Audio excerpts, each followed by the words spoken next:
Hello, welcome to a reading from the Bible of John chapter 11. Now a man named Lazarus was sick. He was from Bethany, the village of Mary and her sister Martha. This Mary, whose brother Lazarus now lay sick, was the same one who poured perfume on the Lord and wiped his feet with her hair. So the sisters sent word to Jesus, "Lord, the one you love is sick." When he heard this, Jesus said, "The sickness will not end in death. No, it is for God's glory, so that God's Son may be glorified through it." Now Jesus loved Martha and her sister and Lazarus. So when he heard that Lazarus was sick, he stayed where he was 2 more days.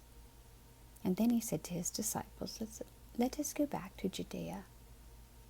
"But Rabbi," they said, "a short while ago the Jews there tried to stone you, and yet you are going back." Jesus answered, "Are there not 12 hours of daylight? Anyone who walks in the daytime will not stumble, for they see by this world's light. It is when a person walks at night that they stumble, for they have no light." After he said this, he went on to tell them, "Our friend Lazarus has fallen asleep, but I am going there to wake him up." His disciples replied, "Lord, if he gets sleep, he will get better." Jesus had been speaking of his death, but his disciples thought he meant natural sleep. So then he told them plainly, "Lazarus is dead, and for your sake I am glad I was not there, so that you may believe, but let us go to him." Then Thomas, also known as Didymus, said to the rest of the disciples, "Let us also go, that we may die with him." On his arrival, Jesus found that Lazarus had already been in the tomb for 4 days. Now Bethany was less than 2 miles from Jerusalem, and many Jews had come to Martha and Mary to comfort them in the loss of their brother. When Martha heard that Jesus was coming, she went out to meet him, but Mary stayed at home. "Lord," Martha said to Jesus, "if you had been here, my brother would not have died. But I know that even now God will give you whatever you ask." Jesus said to her, "Your brother will rise again." Martha answered, "I know he will rise again in the resurrection at the last day." Jesus said to her, "I am the resurrection and the life. The one who believes in me will live even though they die. And whoever lives by believing in me will never die. Do you believe this?" "Yes, Lord," she replied. "I believe that you are the Messiah, the Son of God, who is to come into the world." After she had said this, she went back and called her sister Mary aside. "The teacher is here," she said, "and is asking for you." When Mary heard this, she got up quickly and went to him. Now Jesus had not yet entered the village, but was still at the place where Martha had met him. When the Jews who had been with Mary in the house comforting her noticed how quickly she got up and went out, they followed her, supposing she was going to the tomb to mourn there. When Mary reached the place where Jesus was and saw him, she fell at his feet and said, "Lord, if you had been here, my brother would not have died."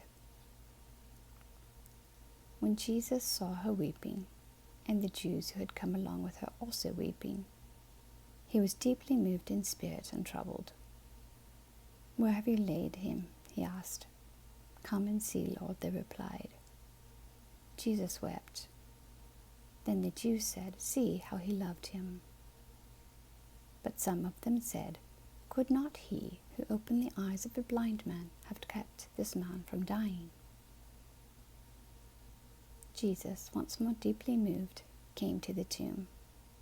It was a cave with a stone laid across the entrance. "Take away the stone," he said. "But Lord," said Martha, the sister of the dead man, "by this time there is a bad odor, for he has been in there 4 days." Then Jesus said, "Did I not tell you that if you believe, you will see the glory of God?" So they took away the stone. Then Jesus looked up and said, Father, I thank you that you have heard me. I knew that you always hear me, but I said this for the benefit of the people standing here, that they may believe that you sent me. When he had said this, Jesus called in a loud voice, Lazarus, come out. The dead man came out, his hands and feet wrapped with strips of linen and a cloth around his face.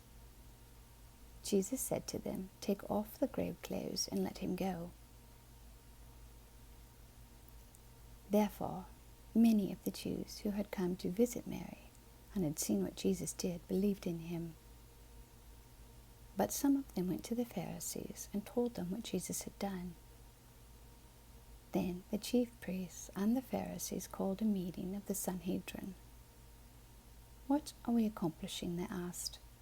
Here is this man performing many signs. If we let him go on like this, everyone will believe in him, and then the Romans will come and take away both our temple and our nation. Then one of them, named Caiaphas, who was high priest that year, spoke up. You know nothing at all. You do not realize that it is better for you that one man die for the people than that the whole nation perish.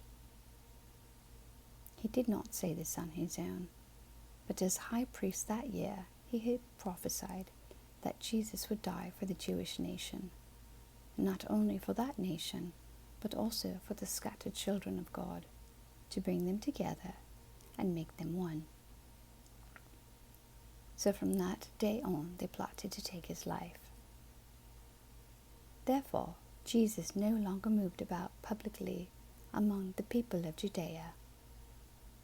Instead, he withdrew to a region near the wilderness, to a village called Ephraim, where he stayed with his disciples. When it was almost time for the Jewish Passover, many went up from the country to Jerusalem for the ceremonial cleansing before the Passover. They kept looking for Jesus, and as they stood in the temple courts, they asked one another, What do you think?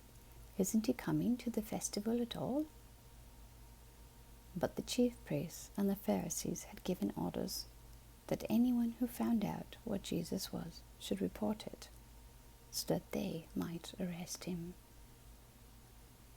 Amen. Thank you for listening.